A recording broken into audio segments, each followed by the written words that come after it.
প্রিয় বন্ধুরা, আজকে আপনাদের সামনে সংক্ষেপে দুটি বিষয় নিয়ে আলোচনা করব। এক হচ্ছে কি জন্য আমি ফোন রিসিভ করি না, এটা হচ্ছে সহজ বিষয়। আমি একা মানুষ, সবার ফোন রিসিভ করতে পারি না, এজন্য যারা বায়োডাটা দেয় তাদেরকে আমি কল ব্যাক করি।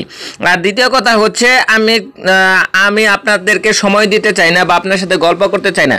আমি এই বিষয়টা একটা কথা বলবো, সেটা হচ্ছে আমি আমার একটা ফ্যামিলি আছে।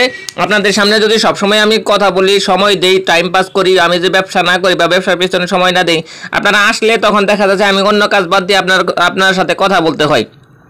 সুতরাং আমি যদি আপনাদের সাথে কথা বলি তাহলে আমার তো সব ইনকামের সমস্যা হয়। তাহলে এই জন্য আমি চিন্তা ভাবনা করছি যে আপনাদের সামনে যতক্ষণ পর্যন্ত আমি কথা বলবো সেটার একটা চার্জ নির্ধারণ করব।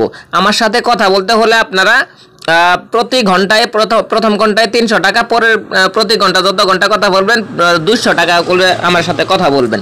এতে যদি আপনারা আসেন, যেখান থেকে আসেন, কুমিল্লা থেকে না আসেন, ঢাকা থেকে আসেন, যেখান থেকে আসেন, আমার সাথে কথা বলতে পারবেন। আমার কোনো আপত্তি নাই। আশা করি বিষয়টি বুঝতে পারছেন। ধন্যবাদ সবাই।